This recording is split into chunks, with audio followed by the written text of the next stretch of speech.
There you go. We're on the YouTubes. Mine says off air. Yeah, mine does too. Mine says live. So 30 seconds later, we're live. mine wins. All right, that's annoying. Yay! There you are. I don't have any like intro music like Nick does though, so Bow, ba-dum, bow, bow. Ba-dum.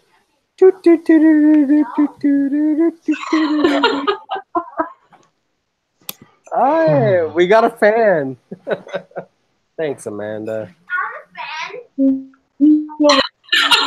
but we lost a viewer if Amanda's on. Okay, Amanda, mute YouTube. I haven't got. That probably was again. I haven't got it open. Rob, mute YouTube. I already did. I'm muted.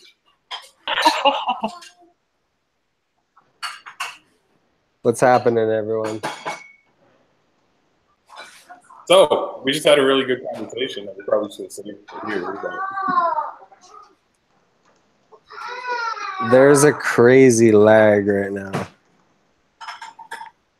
On which one? Hang on, I'll be right back. Oh, great. We're finally on. Pete, you're here. I am here. I've been here. Where have you been? I've just been quiet. Amanda, why don't you tell? What have you been up to? You've been away for a while, just getting some. That makes a change. Yeah, how you doing, Amanda? It's been a while. I haven't talked with you in a minute.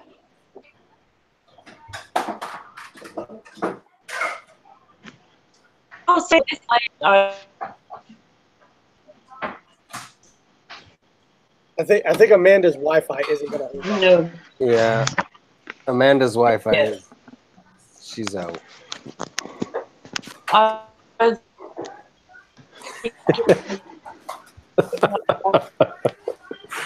Brian, I don't think she knows. Why don't you like text her or something? Text her what? She's on. No, that her Wi-Fi is like not holding up. Like we're not hearing her. She already said her Wi-Fi is garbage. Told you it. I'm upset. Why is there so much background noise? I don't get it. Because Mac's kids are hungry. Oh, Yeah, they're this is non-stop eating with those two. well, they only get blueberries and then back to bed. Back to bed. They haven't even started yet. Oh, all right. No, so we're officially a two pizza. Come hear me.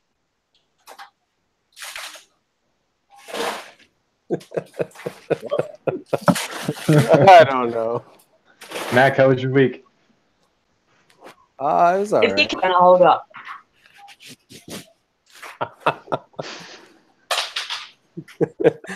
Yes. Hi, Amanda. Yeah. Oh, man. She's like, screw these guys. Yeah. This isn't worth it. Oh my god. It was an okay week. Yeah, no, my week's been pretty good. No setbacks. A good progressive week. Well, other than me getting knocked out again.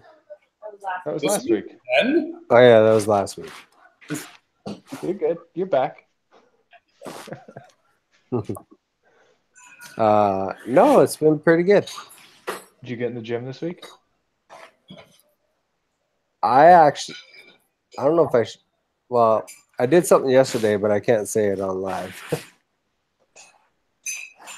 If you want to know what I did, message me and I'll tell you. I don't think I want to know.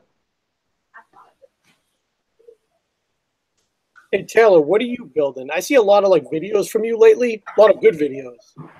But I haven't seen like pictures of like a finished product. I'm kind of in a. I didn't get out there a lot this week. but I'm still finishing up that farmhouse bed.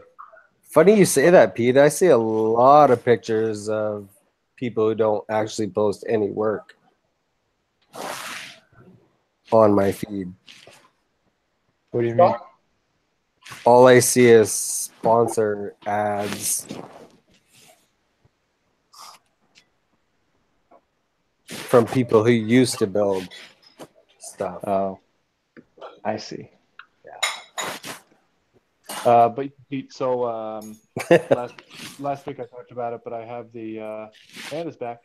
But I'm finishing the headboard for this bed, which has gone through a couple of modifications now, and then we'll get to staining it up this next week. But we're on version 5 of stain color, and we're not quite there yet. And but my wife's been out of town all week, so I didn't get in the shop. I haven't been in the shop since Monday.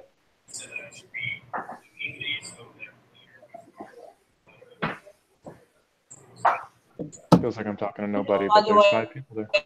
No, I didn't know when I was seeing your videos a lot on my feed. I didn't know if you were transitioning more to like content stuff instead of just actual like builds. No, just I guess if I'm gonna post content, just yielding more towards video than photos.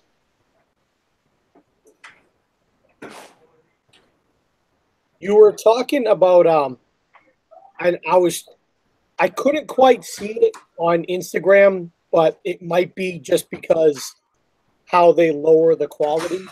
But the one where you're talking about adjusting the focus rather than autofocus on your camera.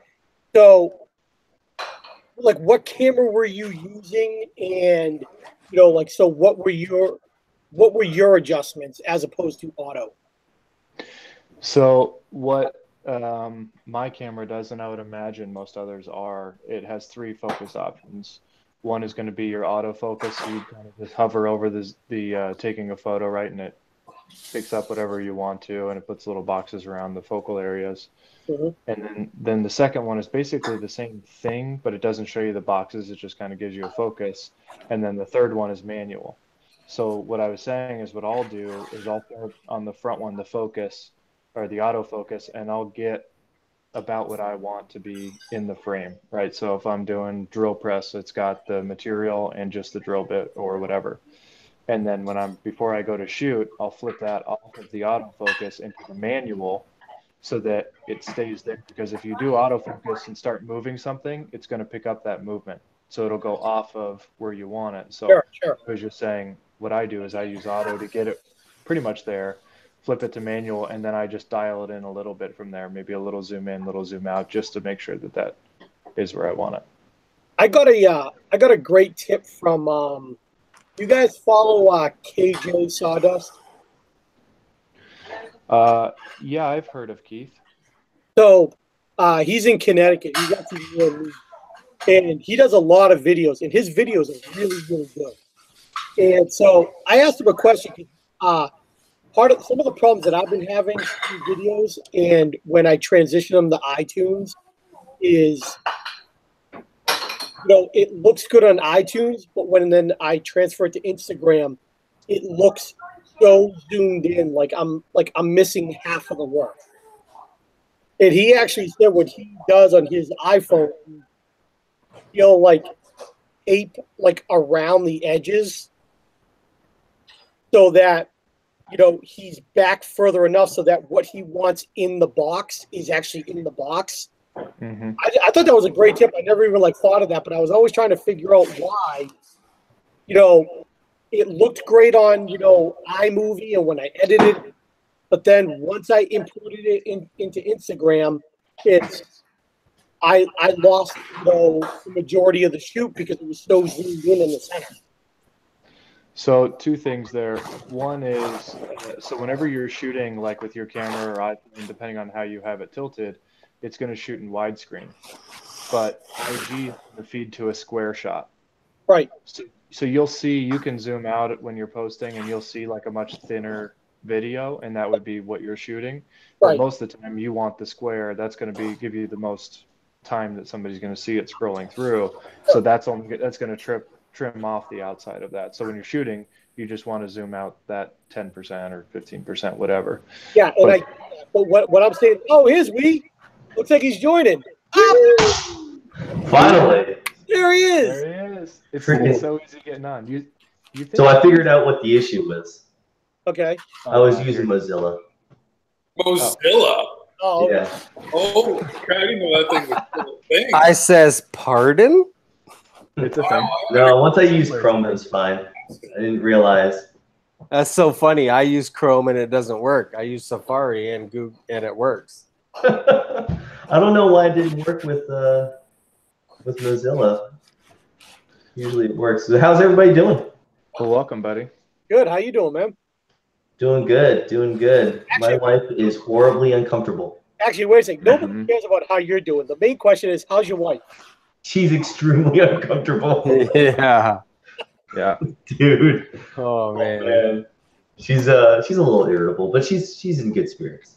That's cool. I think this stage of the game, the baby's growing like a half a pound a week. Oh my goodness. Oh my goodness. Oh jeez. It's crazy, man. I mean, I know all you guys have experienced it, but like just seeing the baby move inside of her, and it's like, oh my goodness, this is just absolutely crazy. I remember the first time with my my first son when my wife Jessica, she was like, "Look," and I look, and all of a sudden you see this.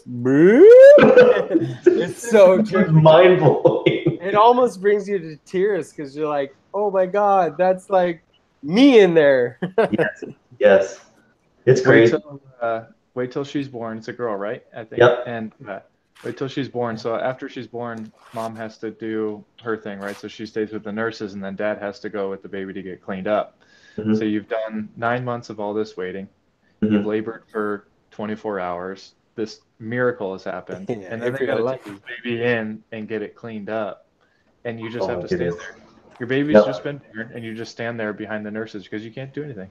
Yeah. You continue to wait even this much longer, and you're like, "What?" Oh, and then you continue not to do anything for the first year. Yeah. You basically just, "Oh, can you hold him or her?" "Sure." "Oh, here you go." Here you go. You're basically a go-get. So I went to my wife and I went to the birthing class, and it's just very clear that your whole purpose there is simply just to support her and to support the baby. And it's so true, dude. But if you can do that, you're golden. Just do that and do it the best you can, and just shut up. Yeah. I mean, I've heard nightmares about 3 a.m, 7-Eleven runs and all that. I never had that, but we're very fortunate. We live in a place where the grocery store is literally less than 5 minutes away. We got a Walmart right across this corner from us. Her family is here. Her mom is here. So we've got a really, really good support system. So I know not everybody has that. Yeah. And so I just can't imagine not having Whitney's mom and her family here. What's also really great is like the hospital's like literally 5 minutes away from where we live too. Oh, so that's nice. That's Do really you guys nice. have siblings close by? We don't. We did. I mean, her younger brother is here, but I mean, he's yeah. He's an awesome guy. It's just like, I mean, he's just gonna, he's a dude. He has no clue about. He's so young right now. He's got a girlfriend. That's about all that. Rob, you're killing us, man. What are you doing, man? Hey, if you're gonna do that, put yourself on mute. I guess the roundabout question I was getting to is Grandma and Grandpa are going to be all over it. So I didn't know if they were spreading between multiple grandchildren or if this is one and you're getting... Oh, man, we are the only ones left in town. And what's really sort of funny is because Whitney and I are, we're pretty responsible for being a relatively young couple. What's sort of shocking is behind my back and Whitney's back, all the siblings, and she comes from a pretty large family. I mean, five kids.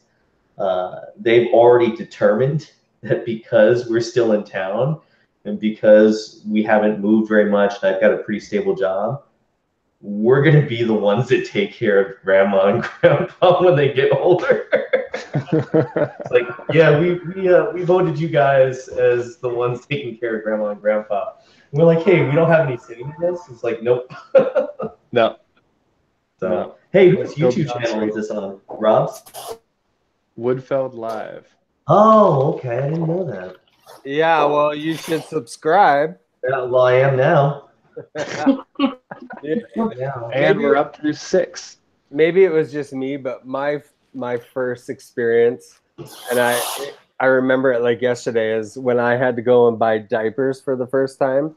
My wife was just like, "Okay, go get diapers," and of course, me was like, "Oh, we're out of diapers. Okay, I'm on it." And I laughed, and I got to the store, and I'm like, what kind, what size? And I couldn't get a hold, and it was just like, I just remember it like yesterday.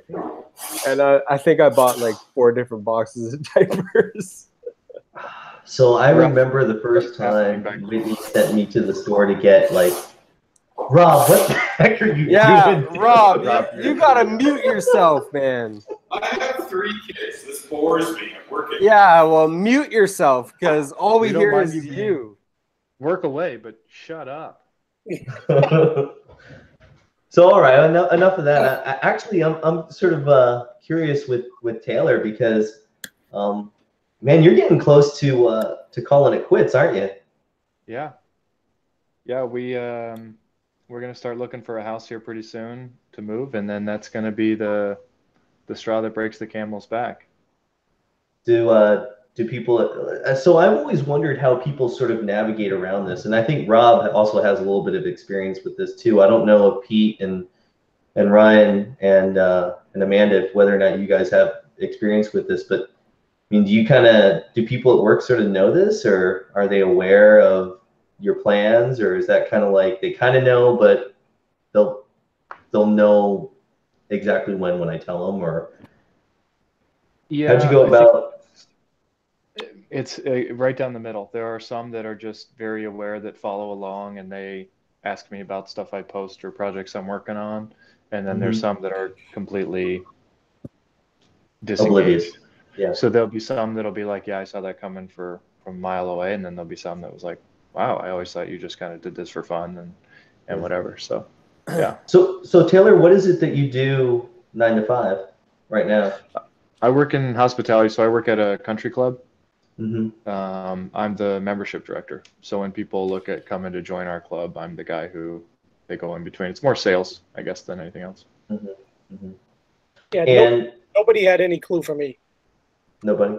You were working in the tech field, weren't you, Pete? I ran a electrical transformer manufacturing company, and I did it for 21 years. So, and it was like the same 8 people plus me plus the owner for like that amount of time. So they were like family, and everybody knew of my woodworking. But I think just the duration that we were all together, I don't think anyone just thought, yeah, Pete's gonna leave. So, but I also gave like a 5-week notice. Oh, Pete, I remember the conversations you and I had before you switched full time. I was scared out of my mind. Oh my God, you were so like stressed and like, how do I do it and all this and. Yeah, I was scared out of my mind, no doubt. How was that, Pete? What's that? What ago was that? 1988. Yeah, so so June I celebrated 2 years full time. Wow. June 1st was 2 years full time, but I was scared out of my mind, and I think most of you guys know this, but like I battle anxiety really bad, so like that made it like even harder for me to make the leap because like I don't deal with change very well. it's probably one of the reasons why I stayed at the job for 21 years. You know, I was at the time I was, 38 years old, and at the same job for 21 years. I mean, how many 38-year-olds are at the same job that long? You know, so yeah, so I definitely don't deal with change very well. A lot of things I don't deal with very well. So that was like a huge thing for me to do. I mean, I'm so glad I did it. But God, that was like the hardest thing ever. Pete, have any of your former colleagues ordered a table from you? No, but some people that I used to do business with have at that place. I developed so many relationships with so many people, and whether they were at the time, I was taking their order, and you would just BS with people like for the longest time before you actually took down the information. So, we talk about families and vacation and hobbies. So a lot of people knew about what I was doing on the side anyway. So yeah, it was actually really funny showing up to deliver a table to some of these people who I actually hadn't met. I only knew them on the phone, taking their orders, So that was kind of wild. Amanda, you're kind of on the other end of that spectrum, right? Didn't you just kind of go back to at least something part-time just to break up your time in the shop and kind of go back to work a little bit? Yeah, that's exactly what I was going to say. We started woodworking. I was self-employed anyway, so I didn't have a job to leave to go to woodworking. Here and as my hobby works away a lot, and we live in the middle of nowhere. It's supremely lonely. Yeah. Don't have to go out and get supplies. So I needed people contact. So, a month ago, I went and got a part-time job at a building supply company, so I could talk to people and retain some sanity. What I do, and they're super happy to have me working there. So, problem. But yeah, I went the other way around. Got you off your island back to civilization. I think that was part of the reason why I got into doing like the stories so much. Is for me, my situation was a little different. I didn't really. It was kind of woodworking was just an escape for me after my heart attack, and when I got good at it and loved it and all that, and then I'm like, okay, I'm gonna go full time. And then after about 6 months, you're in your shop all by yourself. And I went from a job where I was a head foreman of about 30 people. So you're constantly talking to people. And that was even now, it's still the hardest thing is being by yourself all the time. And I think that's where like IG stories came in, and it was a part of a way that I could just kind of like look at myself and talk to people and respond to a few comments. And then it was ultimately like, it kind of became too much where I wasn't doing as much work as I should. And I was storing or responding to comments too much. So, and then I took a break, and then, 2 months later, my 6-year-old knocked me out. Hey, while we got you, I saw something interesting, and I didn't know this. No, I didn't. I saw something in I think I just happened to click on your bio, and you're a contributor to Popular Woodworking Magazine? Yeah. Okay, so tell us That's awesome. tell us about that, how that got started, and what you do, because I thought that was really interesting. So that's and man, can I tell you, when you start writing and doing stuff that involves other people, especially when it comes to content that might belong to somebody else, and you're sort of presenting it in a different way, and making it a little bit more digestible, man, people's egos get in the way. And it's been kind of an interesting experience. About back in October, November timeframe of 2017, David Lyle, who's now the executive editor, I believe, he took Megan Fitzpatrick's position. Megan Fitzpatrick left Popular Woodworking magazine, and she's sort of doing her own venture now, her own publication. And he had taken over, well, before he had taken over, he was the online content director. And so he was trying to boost up the website a lot more, because let's be honest, publications, they're kind of going to the wayside now. I mean, I would much rather get Fine Woodworking Magazine or Popular Woodworking Magazine on my iPad, because I'm not going to have to deal with the paper. I constantly have it. I have access to it. It's stored somewhere in the cloud. I don't have to deal with it. So he was seeing the direction of where Popular Woodworking had to go in order to survive in today's day and age. And so he contacted me and said, hey, would you like to start writing some online articles? And I said, sure. And I've only got about 4 of them now. And I think they're okay. I've got a lot to learn. But what's really funny is, and I won't mention the names of these people, but one person in particular, I had actually contacted them because that person is a very knowledgeable person in a specific style and type of furniture. And I had contacted that person and called them and said, hey, I've got your DVDs and I've got your videos, and you have made videos for Popular Woodworking Magazine. I would like to show your style and the way you did something in a different way, and I'd like to present it. Do I have your permission? He gave me his permission. He gave me his blessing. Just this week, David Lyle gets an email from this guy saying, why did you let this guy write this article about my methods? Like, why wouldn't you have asked me to do this? And I'm like, dude, I had a 4-hour conversation with you about this, and you completely forgot about it. And so I actually emailed him back, and I said, if you're offended by this, you tell me what you want me to do. You want me to rescind the article? I rescind the article. But I just want to remind you that on this date, at this time, because I took notes on the conversation, you actually gave me permission to do this. He wrote back, he says, oh no, everything's fine. Sorry about that. I completely forgot. And this has happened to me twice now with 2 different people.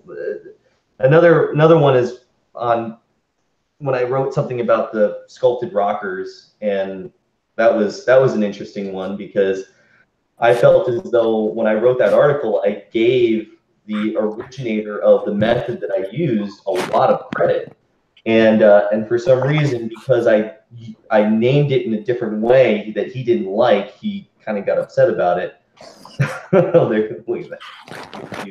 Are you picking what to write about, and you're trying to find like a niche or something new, like, or are they giving you like parameters to work around, and you have to stick within those parameters? Yeah, so that's a really, really good question. When I talked with David about what he wanted me to write about, he basically said, it seems like you're trying a lot of new things all the time, and you're trying to sort of find your way in woodworking. I said, yeah, I'm always trying different things, new things. I don't really know what my particular style is.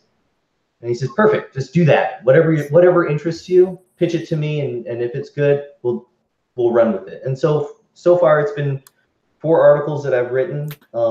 This isn't anything that's going to really take me far, I don't think, but it's something enjoyable, because it gives me the opportunity to really sort of dive deep and give me the opportunity to try to explain my thought process and put it down on paper.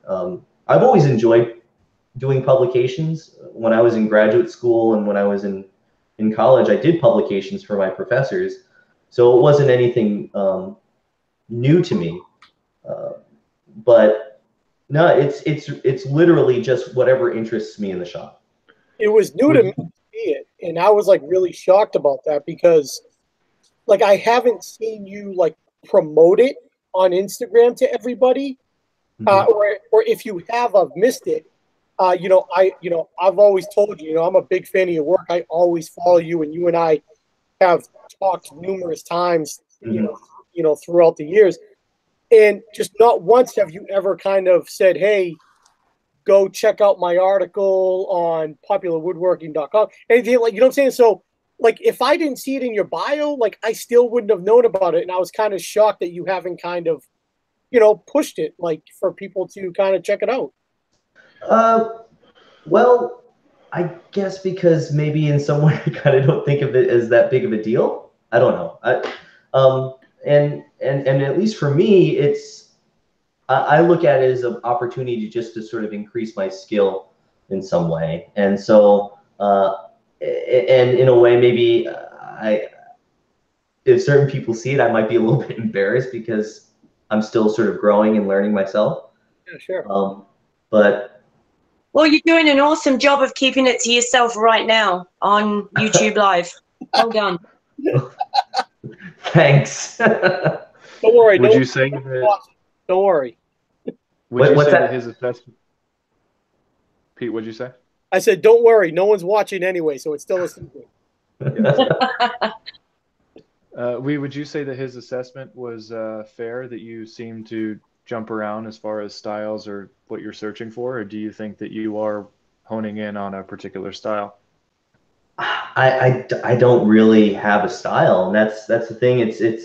I would say that his assessment is right. I do kind of jump around and try different things. I will say wholeheartedly that probably one of my biggest weaknesses is not my technical ability or my ability to execute something, but more so design. And so actually, Pete, that's actually something that really attracted me to you, was that you always talk about going to a room, looking at the room, knowing the people and meeting with the people and being able to say, no, this is what you want. This is what you need. And I think this is going to work for your room. I can't do that. I mean, it wasn't my height that attracted you. Well, we're of almost equal height. How tall are you, Pete? How tall are you? 5'4"? No. I am on a good day. With heels on. 5'7" on a good day. I'm the same height as you. Yeah, but it's different with me though. You'll never get the jokes. I will. But so I'm terrible at design. So really, what I have to do is I've got to look at other people's work. I've got to look at other known furniture makers to get an idea of what it is that I want to do. I can make a box. Everyone does that, though. Yeah. Yeah, but wouldn't you say, though, that maybe partly you not knowing your style has more to do with the fact that you're not, like, taking orders? Like, right now, aren't you kind of building for you? So I'm just trying to build my skill. Right. That's really all it is. So since you don't have a client yet that's telling you what they want, and you're not putting together a portfolio of different things of people with different tastes, you're like in this situation where you're trying to find for yourself instead of almost having it click by doing a wide range for other people and seeing different styles in other homes or anything like that. So that's I see where you're coming from with that.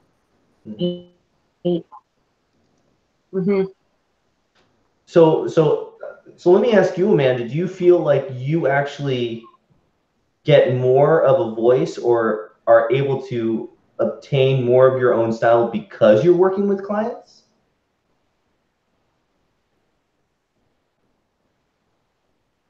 Oh, yeah. Okay. And it's funny because my clients send me an array of pictures of things, and when I look at those pictures, I can get an idea from all together. of what they now design, but it's all.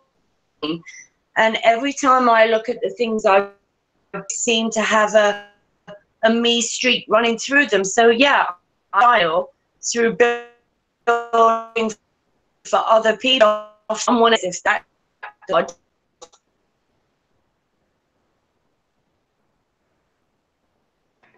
No Okay. idea what you just said. I got about half of that, Amanda. Gotta get Amanda some Wi-Fi. I have no clue what you just said. He needs to move back to civilization. I actually, because that I found my style and my style of building, like through meeting other people and them showing me what they liked, and then saying, you know, I'm not sure if I could see that in there, but I could see that in there if we changed this a little bit or something like that. So I still think I come back to clean lines is really is me. So even on an item that might be distressed or rustic, there's still going to be elements of clean lines in it. But yeah, I definitely found my style through, you know, looking at other visuals, looking at other spaces, and also like kind of gaining an appreciation for the building process and seeing it like uphand and shaping different things. So, you know, for me personally, that's how it happened for me. Yeah. Rob, I think maybe we had this conversation at one point, is that you sometimes feel... Rob, are you sleeping? No, I'm listening. It is almost midnight there. He's multitasking. I feel like we had this conversation before where you were saying how like you were doing one particular type of thing and one particular type of style all the time, and that you really, really wanted to sort of break out of that, but it's kind of hard because what's paying the bills and what's getting you noticed is kind of what you've been doing, right? Like, how do you break out of that, and how do you do with that, like, on a pretty regular basis? Yeah, so our style that we became known for by far was the rustic, you know, Anna White style, like that everybody does. And no one should. We did well. That's what got me from, you know, doing it part-time to it's a full-time business. But in saying that, we've also moved from that to, you know, 7-foot long solid walnut live edge tables.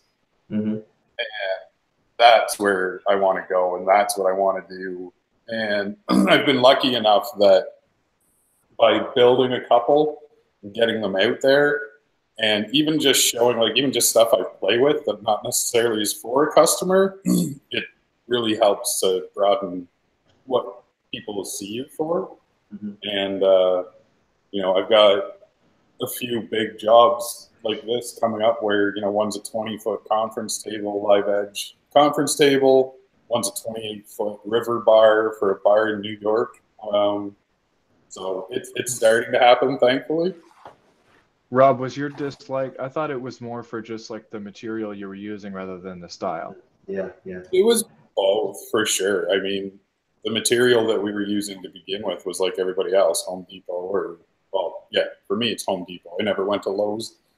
But, you know, and then I found out about better quality pine. So sorry, all you can see is Mac's dog.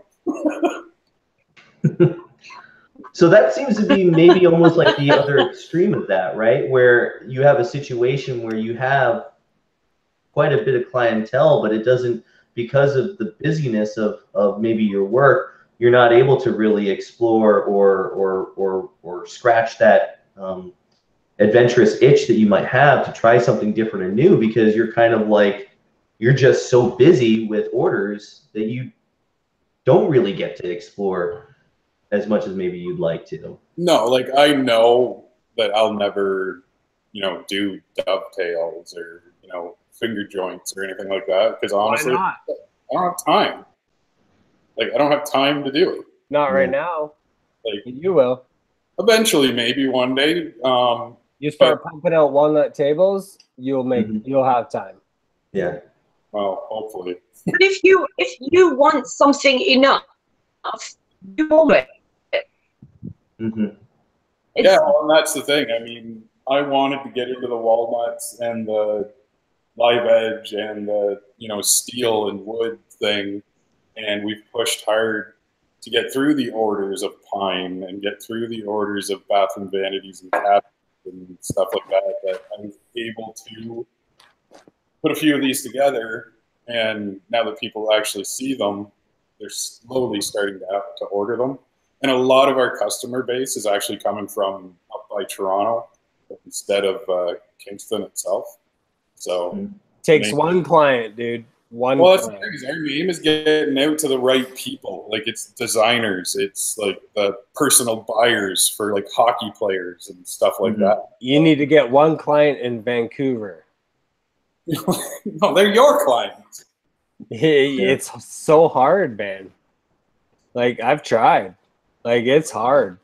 People in Vancouver, it's like, well, Vancouver is like the California of Canada.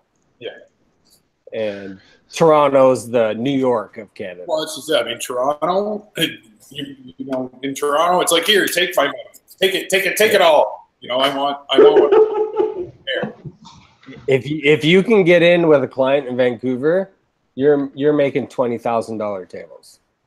That are, it's no different than making a $1,500 table. Yeah. Well, William Patrick Customs actually had a. Oh, sorry. Go ahead, Taylor. Pete, I was just going to ask. So you've obviously found your niche, and I know one of the things that, aside from probably the personal connection, one of the things that drove Amanda to go back part-time, she just felt like she wasn't really exploring her, creativity and being able to kind of branch out and do her own thing. Do you fight that, or are you happy doing your thing? Yeah, so it's funny because what we just said and you just reiterated is I am in that position where, like, for instance, I have a client meeting on Tuesday, and if she books that order, I'll officially book my first order for delivery for 2019. So I am solid booked through and through. So I don't get the option right now to kind of explore and try other things. So I've kind of shifted my mindset a little bit. And this has been going on for a while where, I used to think I was kind of selling my work. And right now I'm in the mindset of I'm building the client's vision. And so it's up to me whether I build the same exact style of table every time out, which 90% of the time I do. I still, try to keep in mind that I'm building this a certain way for this particular client, for their taste, the way that I think that they want it, need it, fit the room or whatever. So my creativity is more or less, focused on the smaller details for the client. It's not so much the overall build, because I don't get to do that. I'm building what they want. Mm-hmm. And it's not up to me to decide what they want. And, in the end, I'm a business, and it's up to me, to make money and take orders. And if whatever they want and whatever they want it made out of, it's just up to me to build it the best possible way within those guidelines. So I'm curious, Taylor, with you're kind of entering into that full-time aspect of being your own business owner, going from part-time, stepping into the world of full-time and leaving your job. Don't do it. What do you think your niche is? What's your shtick? What's going to be your thing? What's your style? What's your design? I don't think I have one, because I'm kind of not to your skill level, but I'm similar to you, to where my entire focus, having come into woodworking more recently than some of the other builders here, my intention with every build is to try something new that I haven't done before. Mm-hmm. So I've had some builds that I'm pretty happy with, and I've had some that I wish I could start from scratch on, and I'd be happy if they just turned up in a burn pile. But similar to what Pete was saying, is that if I'm going to go into building, until I get to a point which is far distant off in my future to get to a point where, not to put myself on this level, but where somebody comes to like a Philip Morley, they literally just want him to make something for them.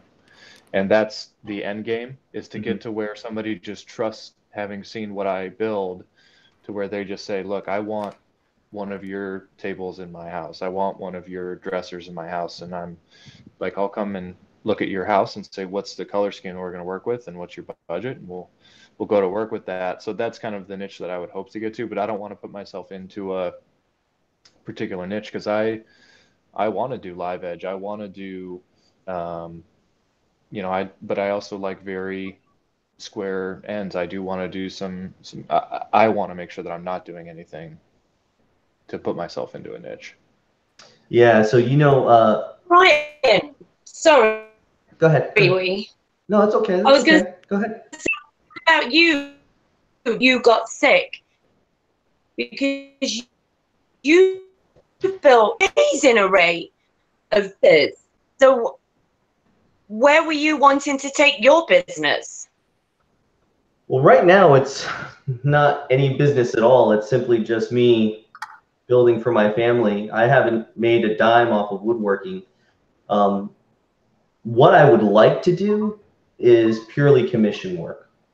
So not having like orders for tables or orders for this piece, but for someone kind of like to say what Taylor was saying his goal might be is, hey, somebody says, hey, I want a Taylor piece. I want a Hui piece. I want a, Philip Morley piece. And here are the dimensions that we have to work with. And what's your, what would your design be? And for me to present something to them, and then for them to be like, hey, cool, looks good, do it. I think that's a hard place to be. I think it would be I think it would be a lot easier for me to do that if I had a full-time job, which I do, and I plan to stay there.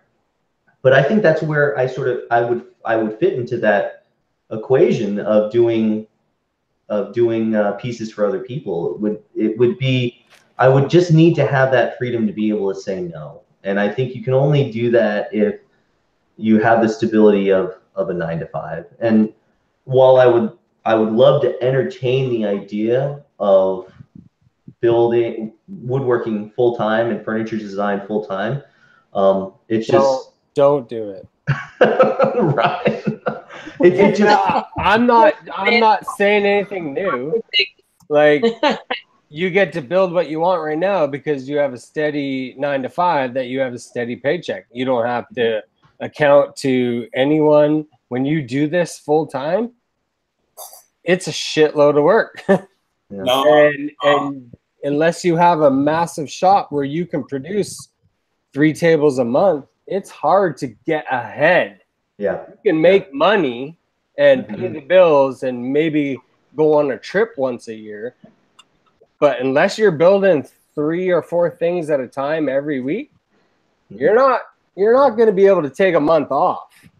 Right. Like, Africa for you. What? What's that? I said no more trips to Africa for you. Yeah, well, I checked it off. That's why I went, so I could. Exactly. No, I think that's where a lot of people think they look at social media and they look like, oh, you're having the time of your life and you're doing all this, but Rob is midnight and he's at his shop scraping on Friday. Scraping glue off a table, right? So people don't see midnight on that. Friday. Pete, how big is sorry, Ryan. The 3 people that are here will see it. Yeah. But like the general public doesn't see that.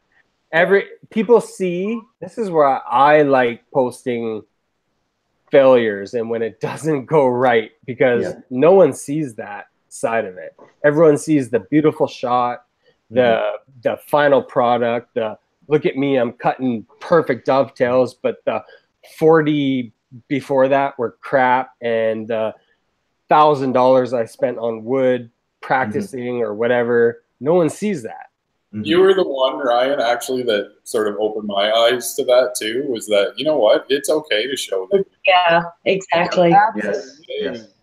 And you know, ever since I started doing that, I have more fun showing my screw ups than the finished product. Well, and you know what? When you show your screw up, you get some really good makers who have been where you are, who have figured it out, and who will comment and help you. Yeah. When you don't show that, they don't exist to you. Like you get someone like, I remember when I showed something and the Wood Whisperer commented and private messaged me saying, why don't you just do this? And I was like, oh my goodness, like you never would have commented on my post if I just would have shown me not going through that process. Yeah. Or like Matt Cremona, who in my eyes just is amazing. Yeah. And for him to private message me and say, look, have you ever thought about doing this? And it's just like, so if I don't show that where I screwed up, whether it's on a pine table or a walnut table, it doesn't matter. The process is the same. It's funny that you say that because both you and Pete did that to me when I first started. I was first starting out and I was finishing one of my very first tables that I ever did. And I showed that I had stained it and all that, but I didn't stain the bottom. Oh. And you messaged me and you're like, so you're going to stain the bottom, right? And I was like, no, why would I stain the bottom? I remember that conversation. Yeah. And I'm like, you're selling your work for 50%. That's right. And you're never going to get that next level client. Ever since then, stain the bottoms. Yeah, but aside from the fact that if you don't stain the bottom or protect the bottom, that's an ingress for humidity and all that sort of stuff anyway. So 100%, Amanda. Yeah, and that's okay. So you don't put 5 coats of finish on the top, or like you do on the bottom. You put 2, but you're still concealing it. It's like putting a epoxy around a bar top. Like you need to, if you want that wood not to move, you need to cover it. But I mean, it's still going to move. It's just going to move in a uniform way if it's got the same finish on all 4 sides. It's the same as inside a cabinet. I hate people who do not stain or finish inside a cabinet because you think there's doors, no one sees it, and they don't. Why would people do that? You're going to get someone. It's just unfinished work. I agree with you, Rob. Like I do the inside of the cabinets too, just because, you know. Heck yeah. And finish your work. Rust-Oleum products so much, so we would always. If I see one more hashtag, I'm gonna shoot myself. It should be hashtag we would shoot ourselves. Somebody check on. Looks like he's sleeping. No, you know what? If my head wasn't all messed up and I can actually get on a plane, I'd be right where you are. So I'll deal with it for a week or 2 and whatever. The people I love, I'll watch it and support. We only need to do it for 2 days. 2 days. Yeah. That's all the time.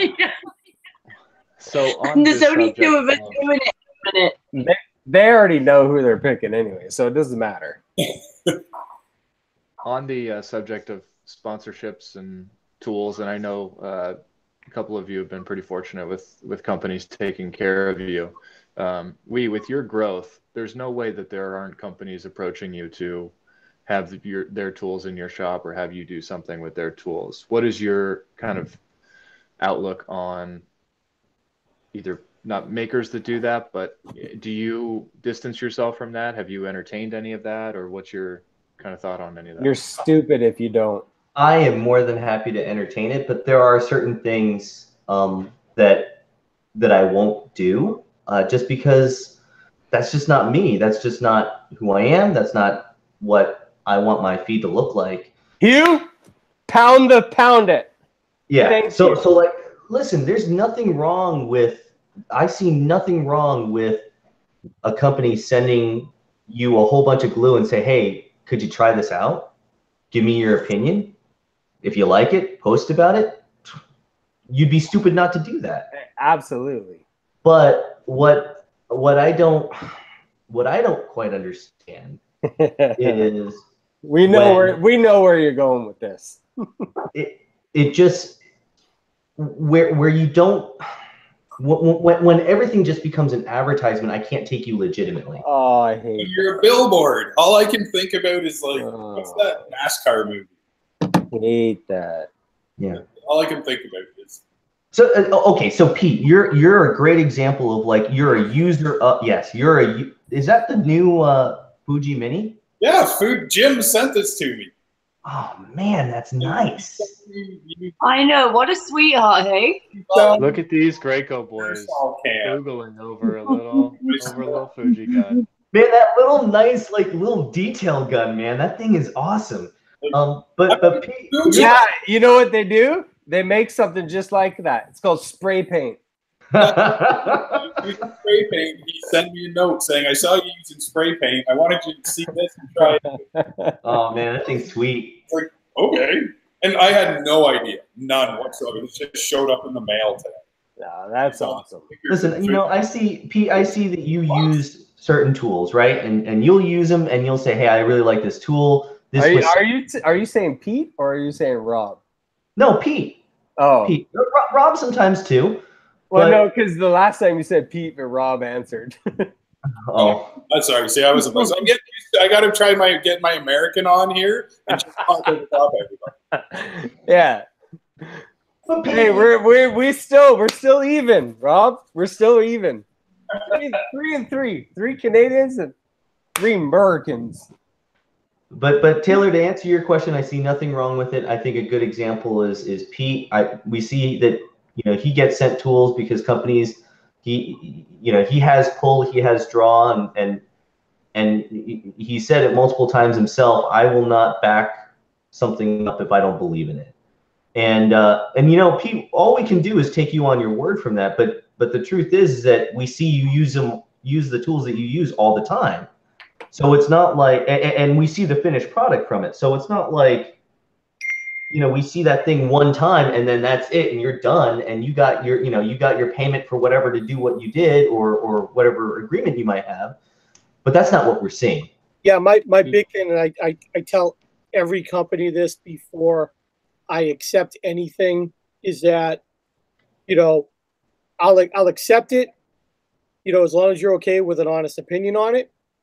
I will tend not to dog a product publicly. I'll send them a message back and send the tool back saying, listen, I tried it. It's not for me. I don't like it, but out of courtesy, I'm not going to, blast you on Instagram, because I think, even the best brands out there. Because every woodworker needs a felt pen. Well, like everybody. I'm just saying, like, come on. What did I miss? What did I miss? I've been sent felt pens, and they're shit. They're no different than a freaking Sharpie.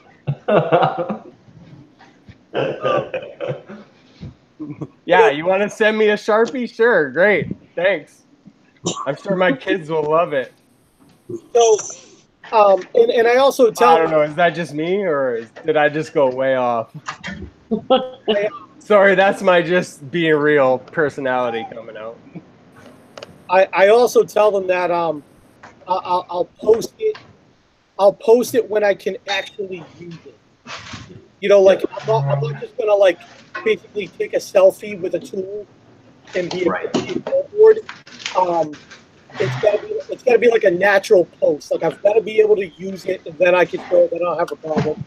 But I don't like to just like I said, just take like a selfie with a tool. But yeah, like the stuff, like I use it.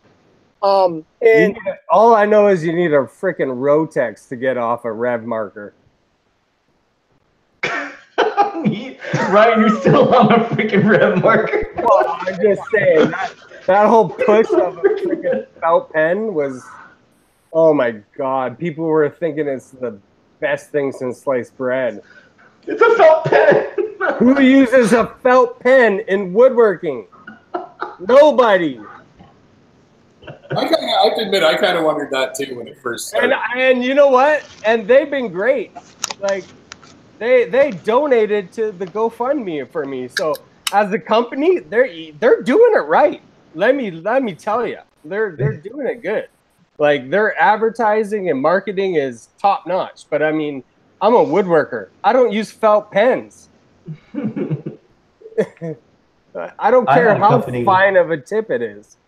I had a company that wanted to get into the work apparel, so construction work apparel, and they wanted to send me a pair of pants and to post about it. And I said I would never wear those in my shop because I'm not a construction worker. No. I'm not a construction worker. Why would I take that? And so I basically told them I would be happy to take whatever it is that you want to give to me, but I don't think I'm really the right person for you to be giving this or sending this to. I think somebody that would be better would be a framer or a construction worker, like somebody that would actually really use this, not me. I would just wear it and I would just look like a dweeb, like a wannabe. And that's why would I need, their big thing was 500% stronger than a pair of jeans. Why the heck would I need that in my sanitary shop? I mean, you see my shop. Yeah, man, I wear underwear most of the time. So my shop is like a spa. Like there's. You definitely. You just wear your apron and nothing underneath, right? Exactly. We had a button down and a polo in like last week. It's like a golf course over we shop. So like, what the heck? What would I do? It just wouldn't make sense. I was the wrong choice for that, and I basically just told them that like I will happily take those pants, but I'm not the right choice for you. And here are a couple people I think would probably be a better market for you to get into. I got a question for you, Lee. Oh, I know. Yeah. Okay. If you walked in here right now, would you have a nervous breakdown? No, I wouldn't. No. I wouldn't have a nervous breakdown because it's not my space. I got resin chips everywhere. Got some bark. But Taylor, I don't think there's anything wrong with getting sponsorship or getting, and I think you're stupid not to entertain it. But no, there's nothing wrong with it. No. But no, I don't think there's anything wrong with it. My question was more for you because I see you shopping Craigslist, waiting to invest in newer tools. I see you putting your tools in your shop. I don't see the companies sending you stuff that you do other makers that are growing at your level. So that's why I wanted you to answer. So there's the other part of that. And when you start to get into, so you guys know I'm not full-time. Right? I can only invest so much time in the shop. When you start to do that, you're making an obligation to a certain extent that you will use the tool, you'll evaluate it, if you like it, you'll post it. You're going to have certain agreements. If I really want a tool bad enough, but I don't want to do the work that's involved nothing is free. Nothing is free. There are expectations, and if you don't think that there are strings attached when you receive something, there are. Whether or not you post about it or you have to give feedback, you're still doing work. You're still doing a form of an evaluation, and you better do a good one because your reputation is on the line.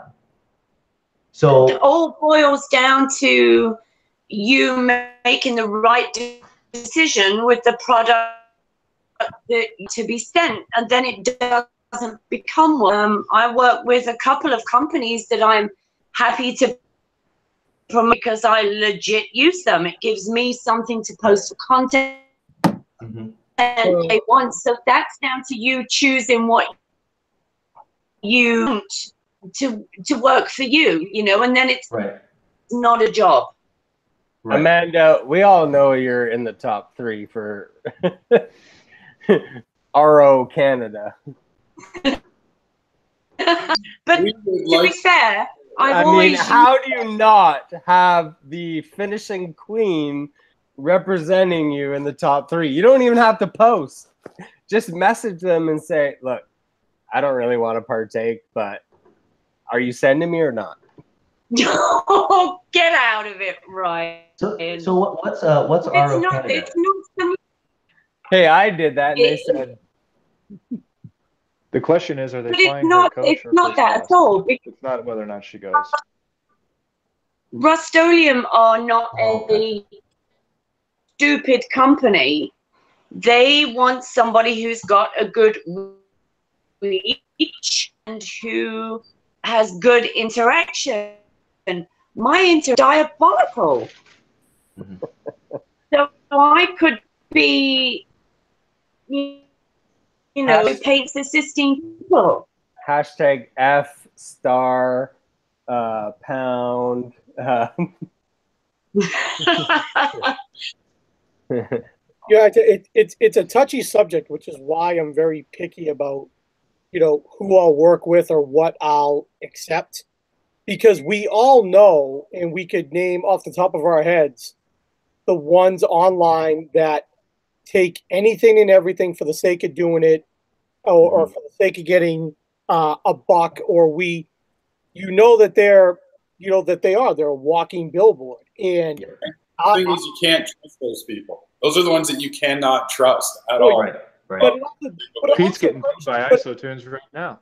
But it irks. Strictly ISOtunes endorsement. Right now.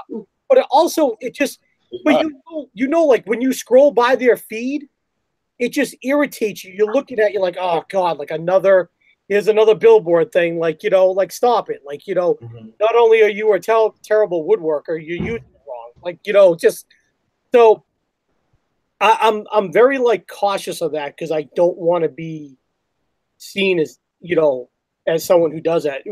And part of the reason is like that's why I haven't taken like actual payment from people. I've been offered it, but I haven't taken a payment yet, because number one, I'm right now, at least I'm always playing the long game. Like I like to build relationships and get to know people and know what they're about and the product is about.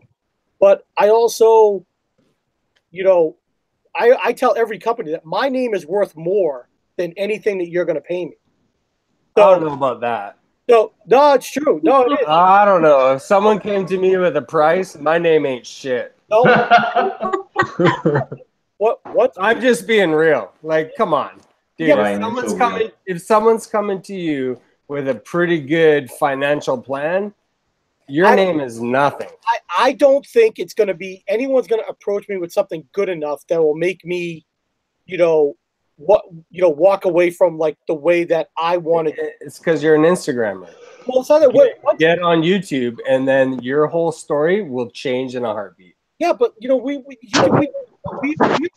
already know which people we wouldn't trust, and we see that all the time. And I don't. Yeah, but I don't ever. You're telling me you would turn down a $5,000 Casper mattress contract to put a video out and just mention Casper mattress? You would turn that down. Here's the thing. Okay. I wouldn't. Okay. Doing it one time, they said, hey. Do it 6 times. No, I wouldn't. That's 30 grand. It's not me. It's not me. Man, come on. No, it's not me. Nope.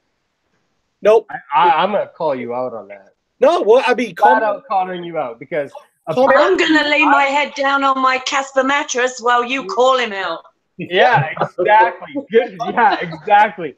And with my 30 grand under my pillow. Wait. Go shout out RevMark again. Yeah, but you know what? But I use RevMark, so that's the difference. Yeah, on what? You may not like it, but that's on a piece of wood, and then what? You spend 10 hours sanding a RevMarker off? Okay, so that's good. You go ahead and put that mattress in your shop and look absolutely ridiculous. Why am I gonna? I'm not. I'm gonna sleep mine and my wife's head on it, and my 2 boys on it, and just sleep comfortably, thinking about you advertising RevMarker. Well, that's good. Hey, you know what? And if RevMarker wanted to pay me something, I know that I like. Pay you what? $2 to say, hey, I love using Sharpie on a piece of walnut. They can pay me whatever, like, you know, they want to pay me. Oh, you're so full of crap. Hey, dude, no, how about this? How about you just focus on what works for you, and I focus on what works for me, and what focus on works for him. Okay? I'm sorry that, like, you don't like that, but I will just focus on what works for me. And I'm not saying I don't like it. I'm not saying anything. I am not going to. I'm just saying someone who's going to turn down that for. Yes, I will. Yes, I will turn down. What do you think sponsorships are? Now, if a tool company comes to me and says, let me guess, you also like the gripper. What's that? Let me guess, you also like the gripper. No, I hate the gripper. Yeah. But if they came to you and said, I'll give you 10 grand to post one video on the gripper, you're going to be like, oh, sure. No, as a matter of fact, Microjig sent me the gripper, and they send everyone the gripper. And I sent it to Commonwealth Creations. So, you know, don't think you know me like that when you don't. You're making, like, assumptions, and don't make the assumptions. Well, I just don't want to hear someone coming on here and just being like, I'm going to turn down this because I love this, but whatever. No, I'm going to tell you exactly how I feel. I will turn down something if I don't believe in it. I'm not so. Does anybody have any popcorn? I'm proud of you. That's great. Hard up for the money that I have to do something like that, and I'm not going to change. Well, I'm just saying the whole sponsorship idea. You're going to tell Bob Claggett, who has a 1.8 million subs, who makes a ridiculous amount of money, that he's not getting paid for a Casper mattress ad in his build. Like, give me a break. He can do whatever he wants. I'm going to make my You think Jimmy DiResta is like, oh, RevMarker, you're great. Jimmy DiResta just made his own Sharpie. A hard-on for RevMarker. Okay, I don't really RevMarker. I'm tired of seeing RevMarker. Like, where the fuck are you seeing RevMarker? Sucking RevMarker's balls. Oh, please, blow it out your ass, will you? I love it. Blow it out your ass. You really don't know what you talk about. Stop making assumptions. You're right. It's probably my brain. I don't know. I don't know what I'm talking about. Well, maybe it is. But you do what you feel is best for you and your business, and I will do what I feel is best for me. But I will not change who I am. And I'm not going to let money dictate that. I haven't let it dictate it to this point, and I'm not going to let it moving forward. I don't know what's so hard about that. I don't think you should. That's not where this conversation started.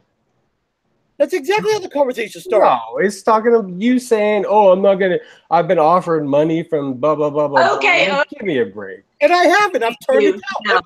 What is the problem with that? You're right.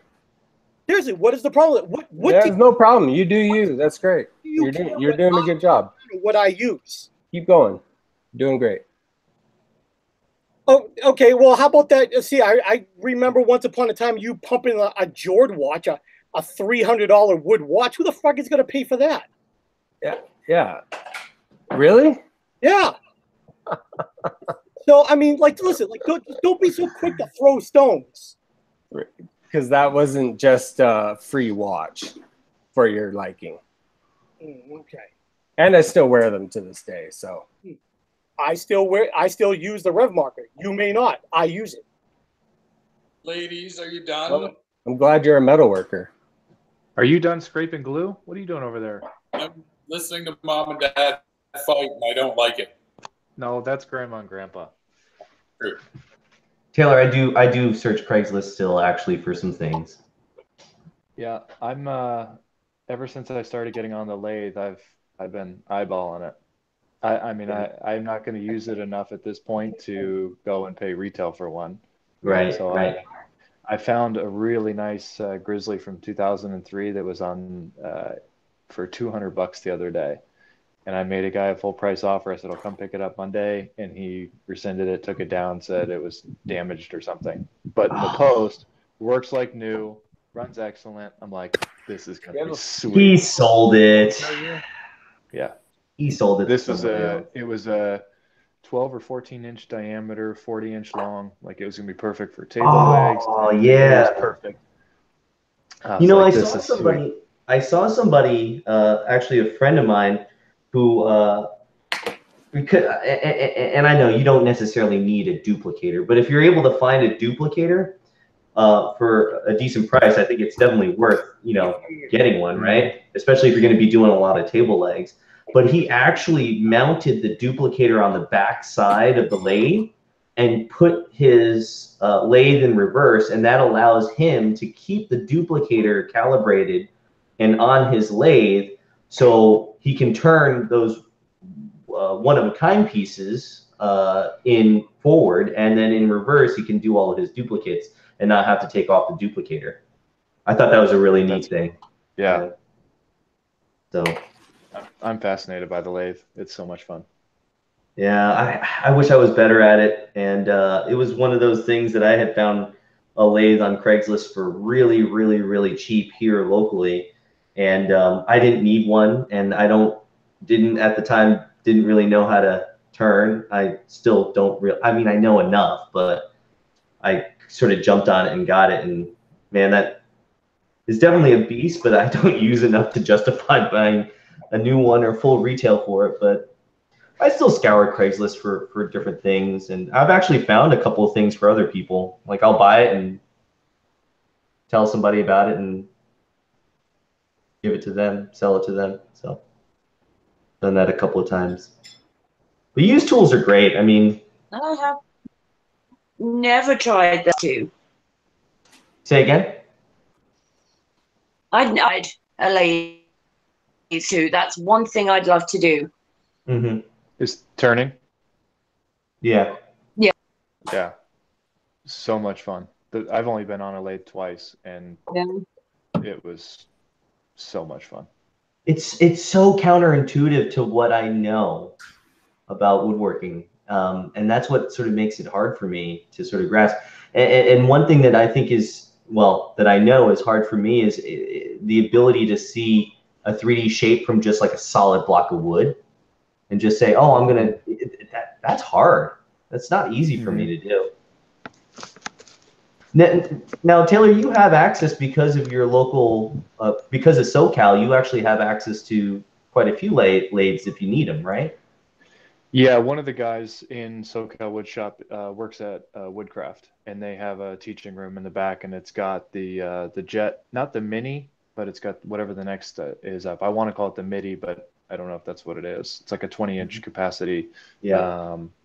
So he got us into there, and then a couple of other guys in the shop have a lathe if I needed to get on one for something. Yeah.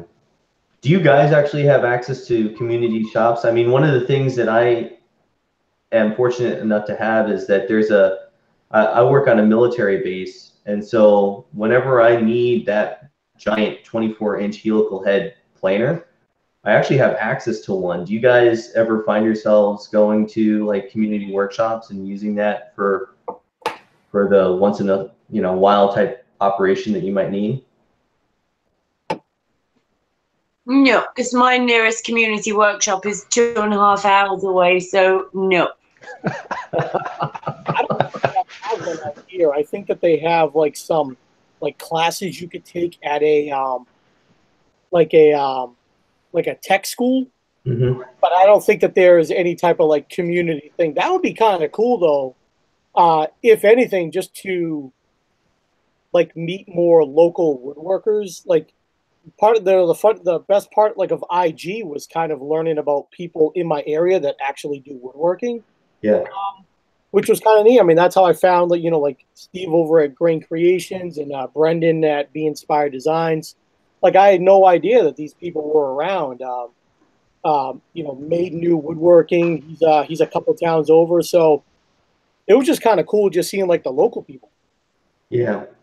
What what we've seen a lot here in Huntsville is we've got like about 2 or 3 different maker spaces that are monthly subscriptions for people that want to sort of get into woodworking or actually try a lot of different things. I mean, the one maker space that we have here locally has laser engraving, 3D printing. They have a large format shop bot. They offer classes for 3D modeling and whatnot, and it's been a pretty interesting resource. I mean, obviously not for me because I bought all the tools before they ever opened up, but it definitely is a great thing for the newer people in the area that are getting into it. To go to those shops. One of my longer term goals is to obviously move from what would be a garage eventually into brick and mortar. And I do want to have that as an option in a lot of LA areas. A lot of people obviously live in apartments, condos, things like that. So to introduce rentable space or shop classes, things like that, I think that would be a lot of fun to do. Taylor, how big is your Iconic? You have an Iconic, right? Yeah. The bed on it's like 24 by 24, I want to say. Pretty decent size. I mean, yeah, obviously they're much larger, but I have the first gen and the new gen, the Gen X. The back portion has a removable window, so you can slide through. So you could do a full, like you could flatten a slab or a tabletop or something through there. You'd obviously have 22, 24 inches to work with, but you can do tiling on it. So when you set it up, you can do a larger piece that it tiles for you. Right. Yeah. So.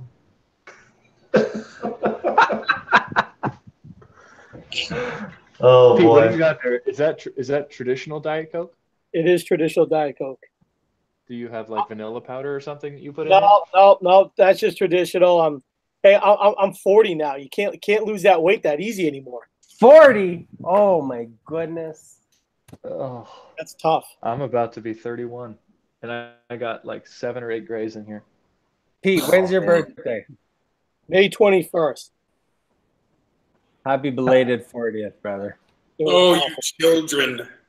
Are you seriously 40, Pete? Well, yeah. Rob's like 47. So he's like 70. 42.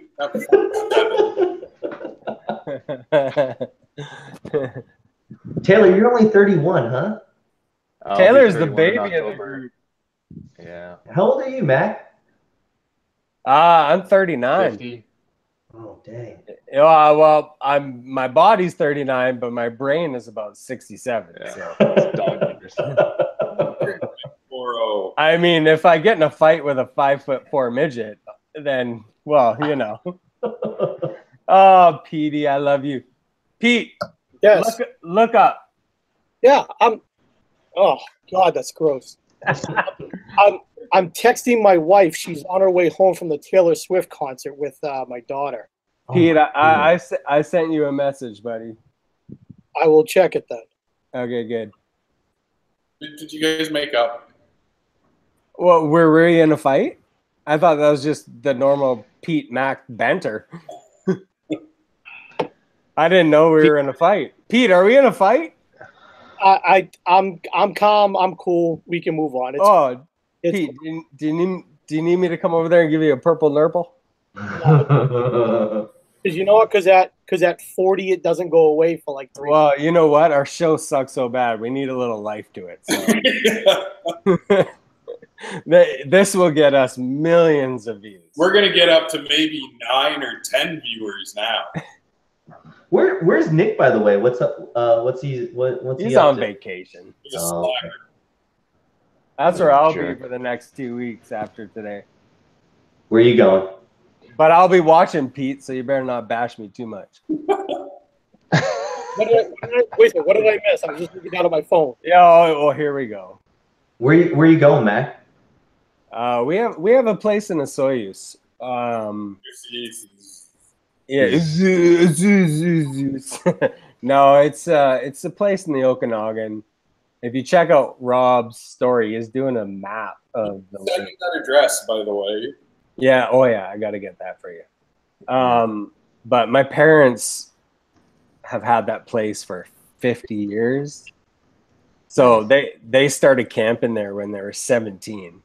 And, yeah, eventually they went to the same spot and then they bought the spot. And so It's my second home. And everyone thinks I live in an igloo, but it was 44 up there Celsius. So that's 44, 88. It was like 190 degrees. No, 44. You double it and you add 30. So what? 88, 128, 118, 118 Fahrenheit. So all you igloo lovers out there, yeah. Sure. Yeah, take that. It's 118. How has your head been? Like how long have things been getting better? Or you? Yeah, man. So it's been about a month and a little bit where I've kind of felt like myself. Every day seems to get a little bit better. I had a little setback last week. Yeah, I saw your story. Yeah, so I was feeling good, and I was wrestling with the boys, and I got knocked out again. So, but didn't really affect me too much. I had a little bit of a headache, as per normal. Like my headache is, I've got like language with my wife where so is like, okay, I got a headache, don't bug me. Good is like, I got a headache, I can tolerate it for a while. I don't ever get above that. So, but no, I'm getting there. It's a crazy process. Right. I mean, I've been here for the last 5 weeks, so it's good. Like the more I talk and the more I do helps. So, yeah, we're getting there. I went in the shop a few times and just cleaned up. Yeah. It was so good to get in there. Yeah. Oh my God. Like I hadn't been in there in 9 months, and I left it a complete mess. Oh my goodness. It's just a disaster. But it was nice. It was nice to get there. We were chatting the other night. You said you have a kitchen remodel coming up, which sounds awful. But you said there was a couple 3 projects coming up. What's the other stuff? Anything fun? So Oh, I thought you were asking me. So I'm getting rid of my. Let's get back to the Taylor wee man crush. Oh, I didn't know, Taylor. I didn't know. I'm getting rid of my old miter saw and miter saw station, and I'm building a new miter saw station. About a month and a half ago, on my website, a senior guy had contacted me, and he was telling me how he had suffered a massive heart attack, and he bought a whole bunch of Festool stuff, and that he had to sell it. And he asked if I wanted anything, and in that mix was a Festool Capex, and so I bought it for really cheap, and so I got to get rid of my old miter saw and miter saw station. Now, why would you go to the Capex over your Bosch? The Capex is a 10-inch miter saw. You're going to lose a lot of capacity. You're gaining dust collection and a name. I still haven't figured out the obsession with the Capex. You know, Festool makes some great tools, but the Capex is the one thing that I can't kind of wrap my head around. If it was a 12-inch saw, then I could totally see it. But going from a 12 to a 10-inch, you're going to see the difference. Well, I thought I would. Unfortunately, I don't really use thick enough material. I think the thickest I've ever used was 3-inch thick material, and I know that the Capex can go through that without a problem. And I've used it when I went and built the Malouf rocker. My Tim Fuller has one, and I used his. And I did like it. It is a good saw. But I see what you're saying about the capacity. Yeah, there is obviously that downfall of a 10-inch versus a 12-inch. It's just from what I've been doing and over the past 5 years, and I've had that saw for about 3 years now, the Bosch saw. I've never had to use its full capacity, and I've never cut anything more than 3 inches, more than 3 inches thick. But I think with the sale of my used Bosch, not even the sale of the miter station, I would have made the money back from what I paid for the Capex. I paid $300 for the Capex. Oh God! I mean, you stole it. That's what he was. That's what he was ordering. Okay, Offering for. okay, so yeah, who wouldn't want a Capex if they're only paying $300? I'd buy a Capex if I was getting it for $1,000. why not? You don't see the value in maybe if you got to set up a miter station to set it up for 2 saws, like kind of next to each other. Fences. No, so that's a good point. I just don't have the room for that. You have more room than all of them. The hell out of here! Wait, come on, dude. Don't say you don't have the room. See, that's one word that cannot come out of your mouth. All right, so I do have the room. Yeah, you do. I have the room. I don't know. I want to try to. I don't know. I don't have a reason. I'm not going to try to make up an excuse. I'm not going there. You got me. But then I also have to make my wife wants a. Sorry. I'm just giving Pete a kiss. Oh, that's cute. It's getting creepy. I do have to make a sort of a cupboard bookcase for my wife because she wants that in the office, and then I need to make a tool chest for myself because I'm actually going to be teaching a class in Wisconsin in January, and I'd like to put together a chest that I can put my hand planes and stuff in. I hear Wisconsin's beautiful in January. It's just Taylor. Your face when you did that was classic. I loved it. It's like my wife. My wife's taking my kids to Arizona in like 2 weeks, and I'm like, go for it. Good luck. Good luck. You're not going to Arizona? No. How Some of us have full-time jobs. Oh. Yeah. You'll get a nosebleed if you sneeze if you go to Arizona. Well, I'll be right back. But then I'll be. Don't say anything bad about me while I'm gone. I'll try. I'm gonna watch it back on replay. I'll try. I can't promise anything. Oh my goodness. But then I'll be able to start the kitchen cabinets after that. So it'll probably be late 2018, early 2019 that I start a set of kitchen cabinets. But I'm not looking forward to it. It's not going to be fun. Cabinet. Sure. No. You don't do cabinets, right, Rob? Or have you? Oh, I have. I am not a fan. Like, I give total credit to kitchen guys. When I did a kitchen myself, I learned what a true craft that is. It's not just a bunch of boxes like I thought. No, it's not, unfortunately. I did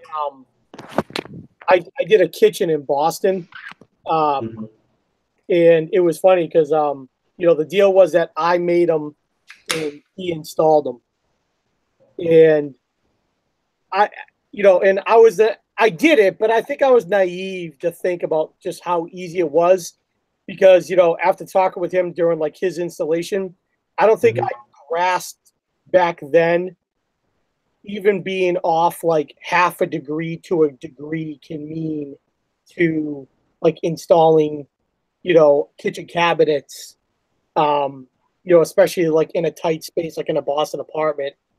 So, I mean, I did it. I don't know if I'd ever take that on again. I'd have to be, I guess like the circumstances would have to be like really, really perfect. Man, the competition is stiff for kitchen cabinets too, because there are so many RTA cabinets that are available now that people are just buying and then hiring somebody just to install. Like, I mean, if you're making cabinets, man, you talk about a hustle. Yeah, what I would do is, and I've offered this to clients, is for the most part, a lot of people's cabinets, the carcasses are in good shape. I would make new doors. You know, I would have no problem doing that. Like, I've got the bits to do that. Making the doors is no problem. If they kind of wanted to do some legwork on their end, I'm like, you know, if you guys wanted to, you know, paint, I'd make you new, you know, maple doors. But yeah, I don't think I'd ever go through like the whole thing again. It's not my niche. You know, being able to do it is one thing, but starting to take that as orders are completely different. Now, Amanda, you do mostly. You've done some built-ins, haven't you? Yeah. Yeah, I've done quite a few built-ins. Yeah, but have you ever done a full kitchen? No, I've done a partial kitchen before. Yeah. I've done a lot of bathroom vanities and that kind of stuff. So it's all about learning to leave room for the tolerances so they can scribe bits off when things. I'm with Pete though. I don't like the repetitiveness of a kitchen. It bores me. Yeah, I think if I had to do that all the time, I think it'd drive me nuts. But I mean, I think I'm definitely willing to do my own kitchen because I know how expensive a set of cabinets are. But that's what I'm saying. Kitchen cabinet makers, they make a killing. Yes, it's really monotonous work, but oh my gosh, custom kitchen cabinets, they cost a fortune.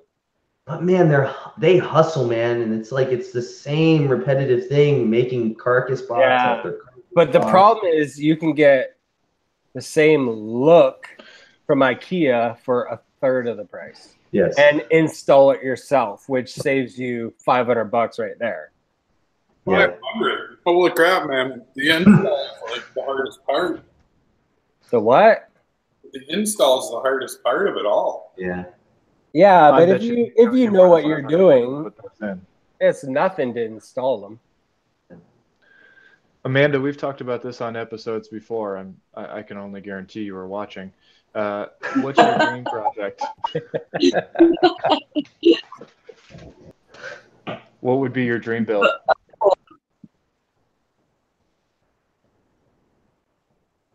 What? Yeah, you're going to have to say that about 6 more times, Taylor. So what would be your dream build? Oh, my dream build. I honestly want to build an old-time saloon in our yard. What's a yard? Yard garden, freaking yard. You know, freaking grass. I'm just messing with you. He lives in a condo, Amanda. You got to give him a break. Yeah. You know, we live 5 hours away from each other, but our accents are completely different. Well, go figure. It's almost like she grew up. Amanda has the northern. Yeah, it's almost like she grew up somewhere else or something. Yeah, you'd think, eh? But no, I want to build you know, like those old-fashioned Western saloons that you see on the movies? Yeah. I want to build one of those. The doors that open. You betcha. The spittoons? Well, yeah. Coffee can, you know, whatever. Or a turned wooden spittoon. That'd be awesome. Yeah, okay. Let's not get too ahead. You're not talking about like facade though. You want like it to be able to walk in and hang out. You're talking about like a like a mini outdoor kitchen thing. Oh, okay. So big enough for people to go into, but we're not talking 40 by 40. Yeah. It would only be like 15 by 20, something like that. But I just want the frontage to look like an old-fashioned saloon with the veranda and the tie post, hitching post for the horses. And I will build one. I will. Well, you have the room on your property. You just build one. Yeah, I know. I can. And then, well, it's a good thing Amanda has room because, Hui's got nothing. I mean, he's got jack shit in the room. I don't know how he does anything. It's amazing. So hard done by, hey? It's only it's only a 25 by 35. That's all I got. Oh, go screw yourself, okay? Okay. This is how awesome this live has been. Is my computer was at 100%, and I just have to charge it now. Or it's how crappy my computer is. One of the two. All I know is that it's 10 to 1, and I'm going home soon. Shut it down. You're not going anywhere. Well, yeah, I mean, it is almost 1. I'm going to be getting off soon anyway. Yeah, I must admit, I'm sitting in our bedroom and my hubby is waiting to come in to go to bed. So, Amanda, you got to work on getting a Wi-Fi signal. there's no other one. There is no other company. This is it. I got a solution. What? Come to BC, start a company with this guy over there called Mackinwood, and you'll have all the reception you need. Apart from, I love Alberta and I love my husband, you know. Bring him along. He can play with my kids. Amanda, No, wait. Is anyone going to what's that conference in Atlanta? IWF. No, WorkCon. Workbench Con in February. Yeah. Any of you guys going to that? Yep. I'm going. Yeah. You are? Yeah, I'm going. Really? So we should the Woodfeld family members, including Amanda and we, Nice. That's really nice. should Like come Canadian along. Let's have how awesome would it be to do a live Woodfeld? We'll up our Yeah, I numbers know, to 10 people. All I know is we'd have way more people tuning in there than we will on here. So, well, do you want me to tell you why people aren't tuning in? Because no one can find it. No, find what? No one can find you. None of you advertise on your pages. It's true. I'm kind of not really allowed to, so. We used to, and nobody paid attention anyway. Yeah. That's why I messaged Mac today to see if you guys were going live. I posted. I didn't know. A few weeks ago, I posted. Well, that's no freaking good. Well, it doesn't matter anyways. We only have, you know what this whole thing was? Is let's get 6 of us together every Friday. We'll hang out. It's an excuse to shoot the whatever. And if it goes anywhere, great. We're still in the works. If you haven't noticed. Well, I enjoy it anyway. It's a lot smoother summer is than not 3 weeks ago. Yeah, summer's not the best time to start something. No. Well, actually, and that's true because that thing that Ashley and I are doing is, yeah, that's not brilliant as it is. It's not a good marketing plan, that's for sure. No. But it's fun. Mm-hmm. And I mean, we have an excuse because we're the show about nothing. So where is Workbench Con this coming year? I don't think anyone knows yet. I don't know. Wait, what are you talking about? I heard they rented your garage. They're like, shit, we need a bigger spot this year. Oh, you know what? Vancouver or Toronto should have a big, huge, like, Workbench Con. It'd be, I wish it was in Seattle. That would be. I like the idea of having those types of things move. Yeah. Yep. Isn't it in Atlanta? Like, isn't everything in Atlanta? Yes. I don't particularly like Atlanta. Isn't that Home Depot's head office there, and Home Depot are big sponsors of it? Oh, is that what it is? I think so, yeah. I was trying to figure out why every gathering is in Atlanta. Yeah, it's weird. But I've never ever seen advertisement for Home Depot. That's weird. I don't think Workbench Con was in Atlanta, was it? Last Yeah, year it it was, yeah. Yeah. It was? Yeah. Well, I didn't pay attention, I guess. Yeah. No, but apparently a lot of people go to it. Well, last year was the first year. I heard something around 200. That was the number that was thrown around, that they had about 200 Oh, attendees. was last year Oh, the it first looked year? way more than that, didn't it? I was gonna. Was it more than that? It looked like No, way. it wasn't It that big. looked like way more. No, I don't think it was that big. I think 200. That was the number that was thrown around that I had heard, but I don't know for sure. I think you're talking about two things, Matt, because IWF is coming up in Atlanta Oh, next week, and that's like a mega convention center. Workbench. That's huge. Warehouse. IWF is like, yeah. IWF is the one where like all the big name like YouTube guys talk and hold all that kind of stuff. Is that IW? What is it? IWF? IWF. I want to say IWF is more. You're going to see a lot more like cabinet makers, cabinet manufacturers, cabinet. It's more of a trade show, isn't it? Yeah. Like a trade show, right? Is that what you just said? Mm-hmm. Yeah. Okay. Yeah. Workbench. And then there's IBS, which is what is the one where all like the top, like everyone on YouTube? Isn't it Haven? Like all the bloggers, It's Haven, yeah. Haven.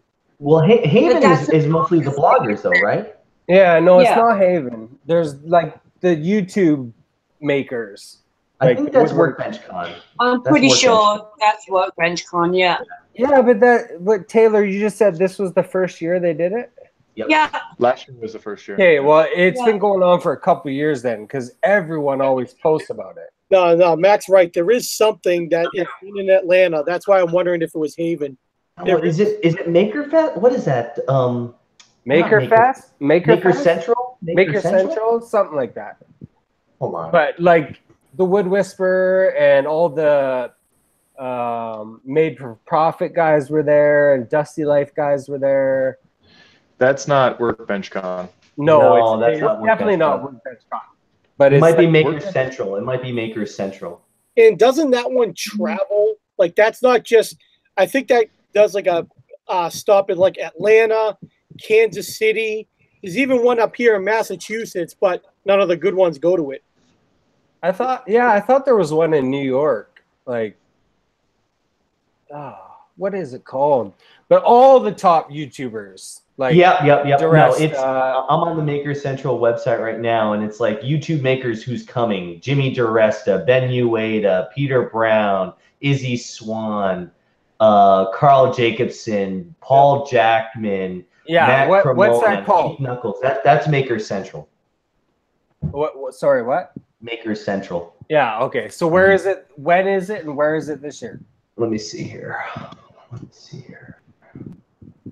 That's the one where it'd be really cool if everyone met up, because not only do you get to see the like smaller channels and accounts and your friends go together, but you also get to see the big name people, and you get to learn from them and listen to their speeches and how they got from 1,000 followers to 1,000,000 followers and that kind of stuff. It's really, really cool. Taylor, I think it's in your neck of the woods. Isn't it California? Wasn't it California this year? Oh, which snap. one? Maker Central. Wake up, Taylor. I don't think so. I'm reading. I'm reading. There's one in Vegas. Mm-hmm. That was Isn't that IBS or something? I thought that was IBS, which is a weird name in itself anyway, but I think so, yeah. Maker Central, not that I know of. IBS? Yeah, irritable bowel syndrome. Yeah.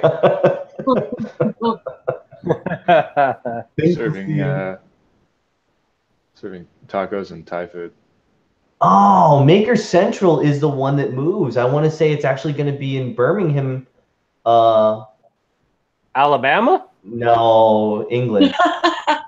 England. No, it was just in. It was just in Birmingham, England. Oh, was it?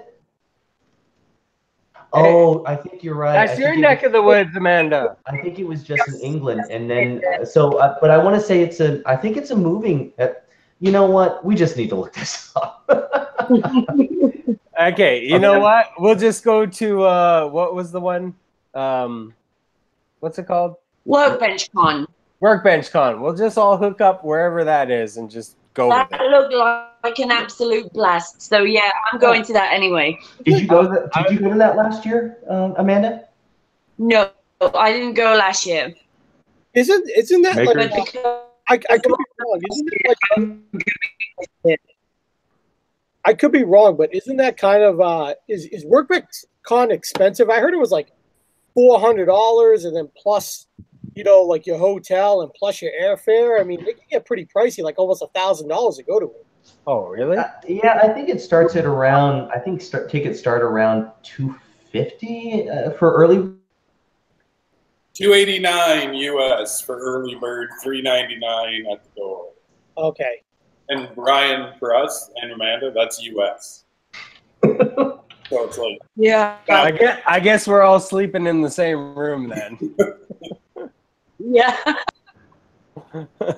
Maker Central was in Birmingham, May 5th. We'll take the 1-bedroom single bed for 8. yeah. All right. We're gonna need. Hey, Mac, maybe they'll give you a discount if you bring that Casper mattress. We've gone full circle. Touche. So Workbench Con this coming year, 2019, is February 21st to 23rd, and it's going to be in Atlanta. That's what the website says. Now, whether or not that changes, I don't know. But the price listed from October 1st to December 1st is $289, and from the next tier is from December 2nd to February 2nd is $329, and there's $400 on February 3rd to the day of Workbench Con. Yeah, so you figure, I mean, you're obviously closer, but for you guys, well, for most of the people like far away, it could be like $1,000 trip. Yeah. So yeah, you're definitely looking at airfare and hotel. It does include food though. Well, I'm definitely hitting up Casper then. You know what? Just you. I'm Forget Casper. Forget Casper. I'm hitting up RevMark. Yeah, see if they'll pay for your flight. To tell you the truth, that if you look at like that price, I'm actually surprised it got as crowded as it did.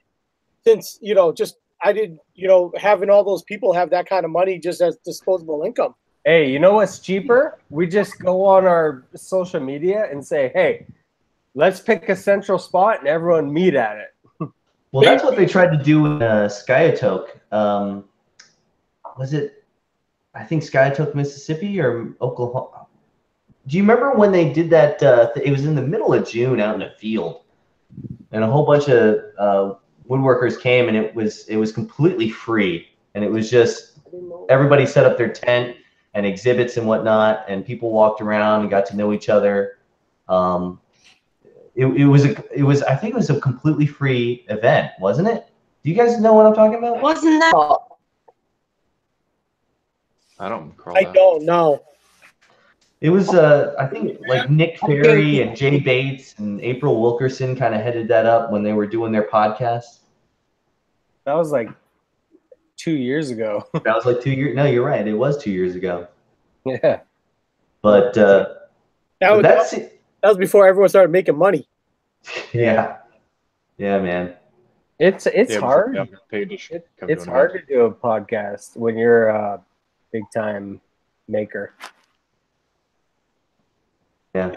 So you were on the website. When do tickets go on sale for that? Let's see. Tickets go October on sale 1st. October 1st. Yep.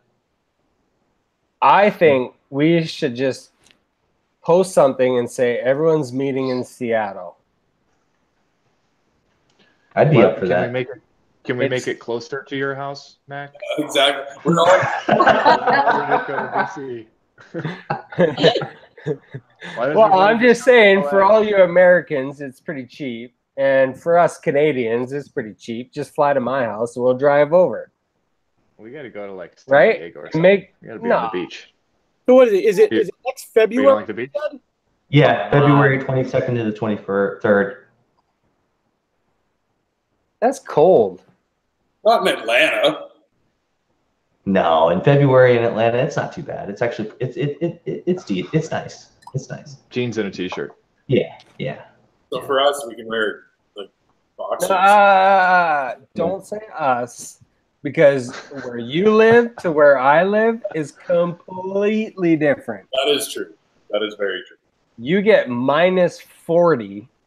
The coldest I get is -2. So weren't the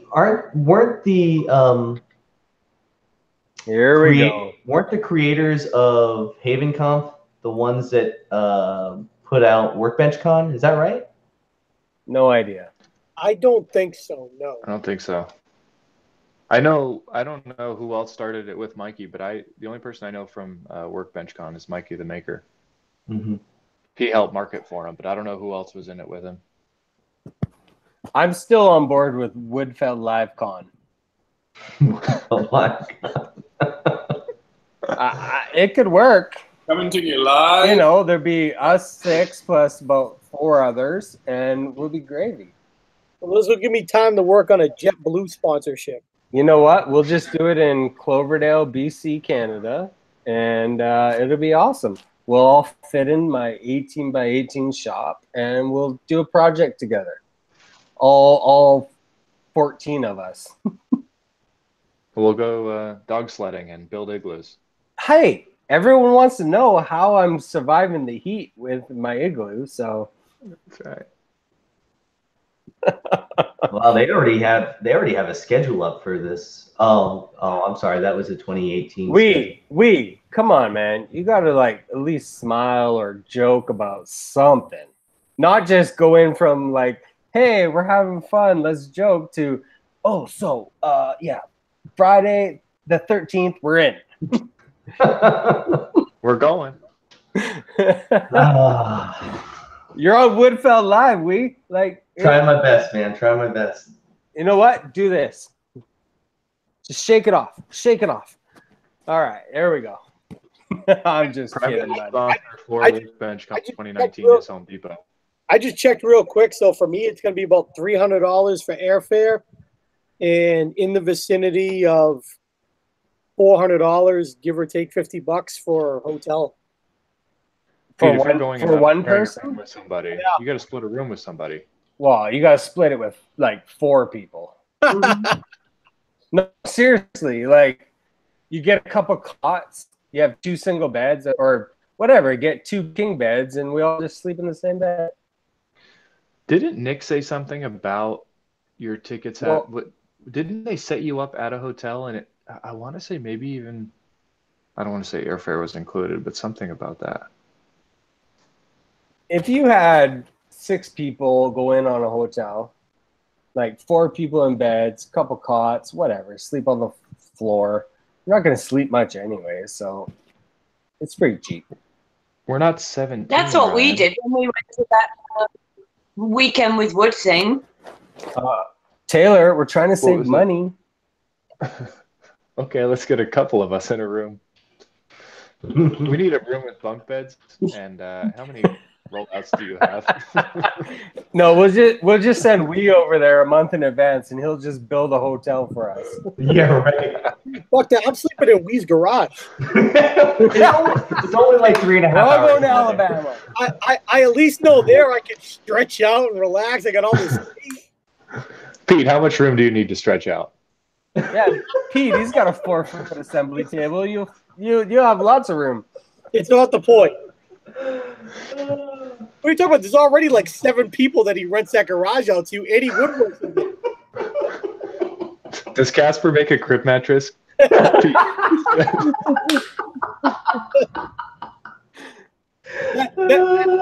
That's actually why we buys all his tools, because he rents out his shop as living. Yeah, and you can write your spot where you want with a rev marker. He's got to you got to tape out on the floor. You like rectangles on the floor. Oh my goodness. Rob's like, I'm going to bed. Yeah. Is he gone? Where is he? Yeah, he's out. Yeah, he just left. He just Whenever left he- his computer running and said, "You Whenever he guys dies, do we're your done. thing." I am too, guys. I'm gonna call it a night. So I'll see you. I'll see you all next week. Amanda, good chatting. Yeah, See you, no, Pete. How do It was you good chatting feel, with you. Steve? Later, guys. Take it easy. We can't get off because Rob is running this thing. We're gonna, yeah. That's it. We're done. Where did he go? I have to go to. Good night, All right, Amanda. Oh wait, Thank you for having me. I'll wait 5 minutes and then I'll say bye. All right, then. Bye, Love Amanda. you, Amanda. And that's a wrap. Where'd you go? What? What outside?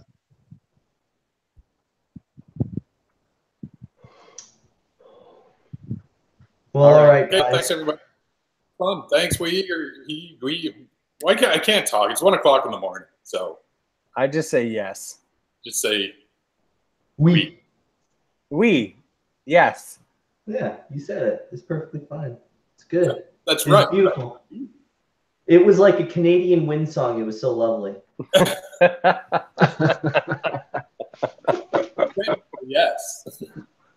Hey, have you ever been to Canada? No, I want to come.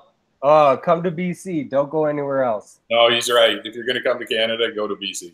Yeah. No, it's for sure. I'm not just saying that because I live in BC, but Not even Montreal. Like Montreal's not. yeah, whatever. Montreal's Montreal. If you want to see like Canada, Mm-hmm. come to BC. It's full of green and trees and beautiful landscape, and How far are you from the top of New York? that's more Rob's destination. Oh, is it? Is it? I'm Okay. 30 minutes from the top of New York. Yeah, Mac I'm is like I'm an hour about from 6 Seattle. hours. I'm an hour and a half from Seattle. Oh, okay. Okay, you're all the way on the other end. Although Okay. the other. Well, I'm right on the West Coast. Okay. Taylor came all the way over here. He was like 3 hours away from me, and he told me he was leaving. Yeah. Oh, you know Fred from Canada? Yeah. Oh yeah, I do know him. No, but seriously, it was. Thanks for inviting me and having me on. And Yeah. All right, dude. We'll see you next year. Thanks for coming on, bud. yeah. You too, Browns. I'll talk to you later. All right. See you All right. guys. See you, Bye. buddy. Later, guys. Later. Thanks Later. for watching, everybody. Are you off?